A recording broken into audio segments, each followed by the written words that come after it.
Assalamualaikum warahmatullahi wabarakatuh. Perkenalkan, nama saya Primayata Wayuni.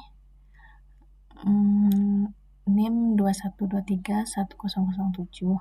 Saya akan mencoba mereview artikel yang berjudul Share-Based Payment Valuation Relative Total Shareholder Return Plans. Pembahasan teori. Krisis ekonomi yang dimulai pada tahun 2008 mengakibatkan peningkatan pengawasan eksekutif program kompensasi dan menghasilkan diskusi tentang bentuk jangka panjang yang paling tepat insentif. Tujuan utama dari setiap rencana kompensasi eksekutif ini adalah menyelaraskan kompensasi dengan tujuan pemegang saham sambil mempertahankan dan memotivasi tim kepemimpinan.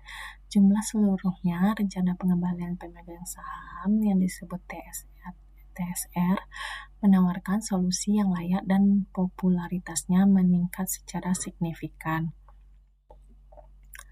Total TSR digunakan sebagai ukuran pengembalian perusahaan atas sahamnya sendiri terhadap kinerja pesaing selama periode waktu tertentu. TSR perusahaan kemudian digunakan untuk metrik untuk menentukan apakah vesting penghargaan tercapai dan pada tingkat pembayaran apa.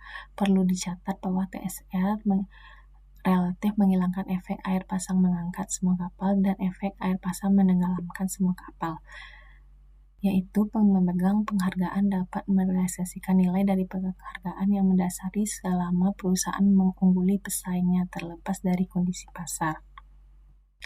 Kasus yang dibahas menurut analis yang baru saja diselesaikan oleh setara 34 perusahaan dalam indeks S&P 100 menggunakan metrik total pengembalian pemegang saham relatif untuk rencana insentif berbasis kinerja mereka di tahun fiskal 2008. Jumlah ini termasuk rencana dengan periode kinerja tahunan dan multitahun dan rencana yang dibayar tunai atau ekuitas.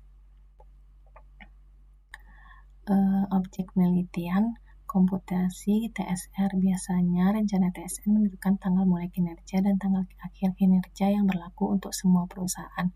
Sebagian besar rencana TSR mengevaluasi kinerja saham untuk setiap perusahaan selama periode waktu dari tanggal mulai pertunjukan hingga tanggal akhir pertunjukan.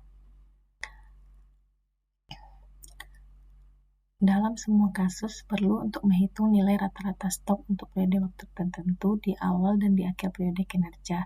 Secara umum, rata-rata akhir nilai saham dihitung berdasarkan hari kerja terakhir yang berakhir dengan tanggal akhir kinerja. Nilai stok rata-rata awal dihitung berdasarkan hari kerja pertama dimulai dengan tanggal mulai kinerja atau hari kerja terakhir yang berakhir dengan tanggal mulai kinerja. Rumus TSR pertama yang tercantum tidak memperhitungkan efek dari potensi dividen distribusi selama periode kinerja. Ini dapat menyebabkan stok yang diremehkan pertunjukan. Dua formula TSR lainnya yang tercantum di atas memperhitungkan potensi dividen distribusi selama periode kinerja untuk mencapai perlindungan dividen. Hasil penelitian. Rencana TSR menentukan hasil pada tanggal akhir kinerja sebagai fungsi dari peringkat perusahaan berdasarkan TSS perusahaan dibanding dengan TSS pesaingnya. Menggunakan fungsi percent rank dari Microsoft Excel, nilai percentile rank dihitung untuk semua perusahaan per grup berdasarkan nilai TSR mereka. Penghargaan persen target perolehan dihitung melalui interpolasi linear untuk setiap peringkat persentil antara 30% dan 90%. Jumlah sebenarnya dari saham yang diberikan akan sama dengan target award dikalikan dengan berlaku persen target penghargaan memperoleh. Untuk mencapai perlindungan dividen penuh, beberapa rencana TSR tidak membayar tunai sebagai kompensasi untuk dividen selama periode kinerja. Sebaliknya, sejumlah kinerja kontingen saham setara dengan nilai dividen akan ditambahkan ke saldo penghargaan ketika dividen dibayarkan. Share penambahan masa depan akan diserahkan pada saldo rekening tumbuh meningkatkan potensi penghargaan. Pada akhir periode kinerja, pemegang penghargaan akan menerima keseimbangan penuh kinerja saham kontingen berdasarkan TSR perusahaan pertunjukan.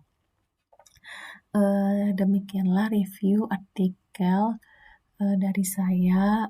Terlebih kurangnya saya mohon maaf. Assalamualaikum warahmatullahi wabarakatuh.